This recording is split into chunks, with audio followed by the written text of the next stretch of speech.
Hello, this is Daniel Mart, and today I'm going to be doing another review.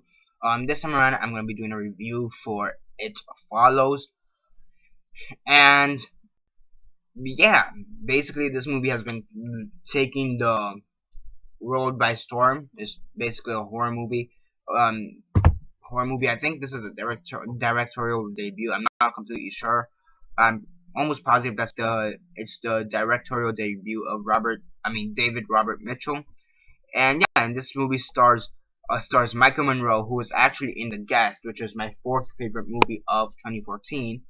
And yeah, so it stars Michael Monroe, Kier Gilchrist, Carlette Phillips, Lorianne Bass, Olivia Lacardi, Lily Seppi, Jake Wary, Daniel Zovato, and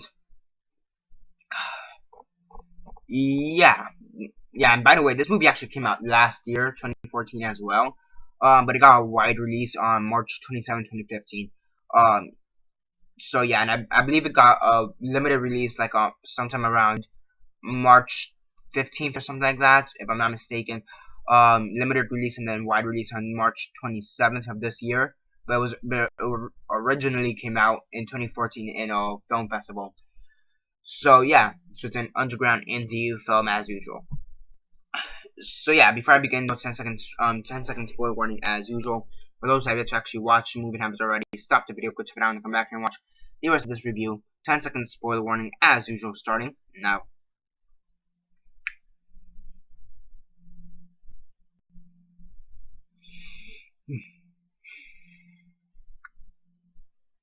Okay, so 10 seconds are up. So for those who have yet to actually watch the movie and haven't already, please don't comment down below or be messaging me. They'll never give you a fair warning, because as usual, I did. So yeah, It Follows, as usual, quick synopsis, likes and dislikes, and then the rate. So basically in this movie you have Michael Mitchell, who portrays the character of Jay, and basically her and her boyfriend go out on a date basically. And her date says, do you see that woman over there by the corner or something like that? And she says, no. So yeah, so she says no, and later, like about 5 minutes later, they have sex. He drugs her and then ties her up to a chair and says that you are now going to be followed by this unknown supernatural force, by this unknown thing. It could either be disguised as a person you know or a complete stranger, and it's gonna be hunting you. It's gonna be tracking you, stalking you until it kills you, and you have to give the disease to someone else so it doesn't kill you, so it kills them. And then he says, give this advice to the next person you have sex with. So yeah, later in the film, she has sex with two of her friends. One of them, all three times she had sex, it was all consensual. The first time she just didn't know about the situation. The second time was just as an experiment. The guy, he kind of like says, if it kills me, I'm pretty sure it won't kill me because I'm me. I'm unstoppable. It's not gonna kill me. It kills him.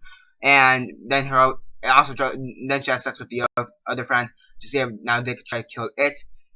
And yeah, I think I'm gonna be in the minority. I'm pretty sure I'm in the minority in this, but I really did not like this film.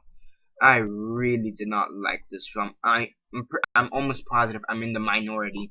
I know this because Rotten Tomatoes gave it a 96% out of 100, and the best way I could describe this, it's probably the boyhood of it's probably the boyhood of the horror movie franchise or something, because this was overrated.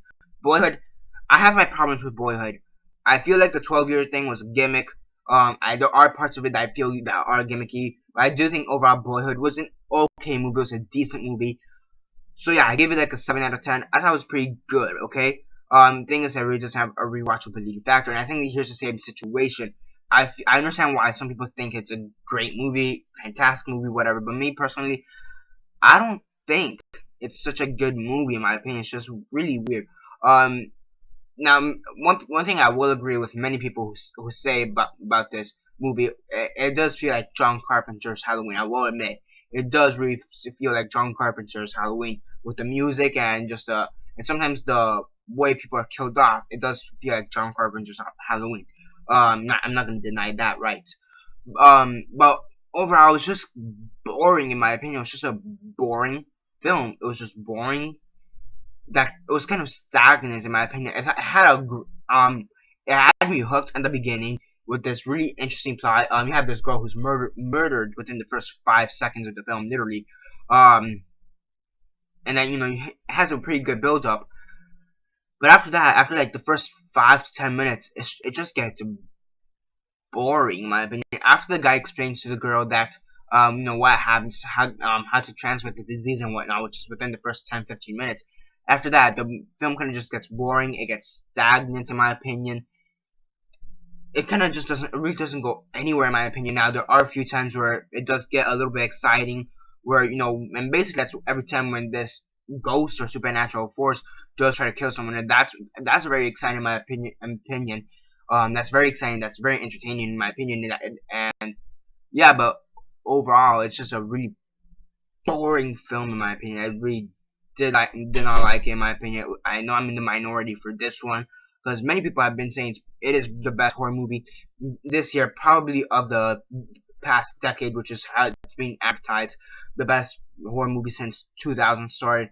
Which, in my opinion, I'm pretty sure I think that right goes to something like The Conjuring. I heard that was incredible. I haven't seen it yet, but maybe like The Conjuring or Insidious, or I don't know. I'd even go as far as say that Final Destination is hella better than this. Yeah, I know that came out like 10 years ago, but whatever. All the Final Destination movies are, in my opinion, better than this. If we're gonna talk about from 2000 to now, all 5 Final Destinations are better than this. The Conjuring is definitely better than this from what I've heard. Insidious is probably better than this. The Purge. I've seen the first one. That one's definitely better than this. I'm pretty sure The Purge Anarchy is probably better than this. I could think of so many horror movies from the last 15 years are probably way better than this. In my opinion, It Follows is just mediocre, in my opinion. If you want to talk about this year, I feel like Lazarus Effect maybe. Lazarus Effect was actually pretty bad, in my opinion, too. But I think this one may be a little bit better than It Follows, just because Lazarus Effect was a bit entertaining towards like the last act of the movie. For Lazarus Effect, the last half of the movie was actually pretty entertaining, in my opinion. But here you have a few entertaining parts, and you have a few decent action horror scenes, but they each span about 5 minutes, in my opinion, between 2 and 5 minutes. In total, that'd be about, I want to say, half an hour. In a 100-minute movie, which an hour and 40 minutes. So yeah, I mean, it tries to be creepy at times, and it just isn't, in my opinion. I just found it to be very boring, in my opinion. There are a few times where it's actually exciting, but after the excitement ends, it's very boring again. The acting's pretty decent. The writing's okay, in my opinion. It's pretty decent. But the thing that just brings it down, and it has an intriguing plot. That's the worst part. That you have an intriguing plot, and then you take it to shit. I mean, here the girl who wasn't a guest, Micaiah Monroe. She was actually pretty good in this film as well. I think she was the best part of the film, aside from the few horror-esque scenes in the movie, and the fact that it does feel like a John Carpenter, which I will praise about it. Micaiah Monroe, she was actually, I think, the best actress or actor in this whole movie, because all her other friends were a bit generic, in my opinion. Sometimes a little bit wooden or stiff. So yeah, I mean, but she's actually, I hope to see her more in some other movies in the future. I feel like she's gonna be more of an independent movie actress, in my opinion, just because of her track record. She does far with The Guest and now this, because again, this one's also an independent movie. So yeah,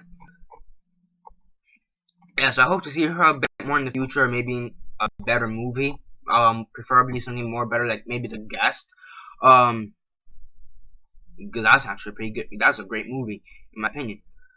So I mean, overall, it's boring. It does have your John Carpenter-esque feel. It does have some pretty exciting horror-esque parts, but after that ends, it's just your generic boring bullshit.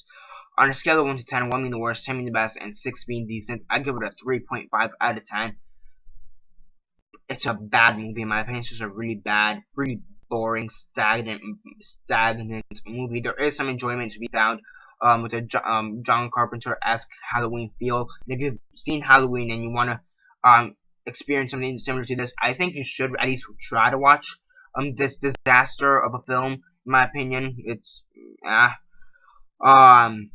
and if you like The Guest, and you want to see Mackay Monroe again, maybe try to watch this and this disaster. Yeah, I mean, really, the one positive message I could take out of the film is wear condoms. That's basically it. Is wear condoms, and you probably won't have some supernatural bullshit follow you for like the next 5 hours. Yeah, that's basically it for now. Yeah, that's basically it for now. Subscribe if you're not already subscribed. I do movie reviews, TV show reviews, and comic book reviews. Comment down below on your thoughts on the movie. Like the video, and that's basically it for now. This is Daniel Mart signing off.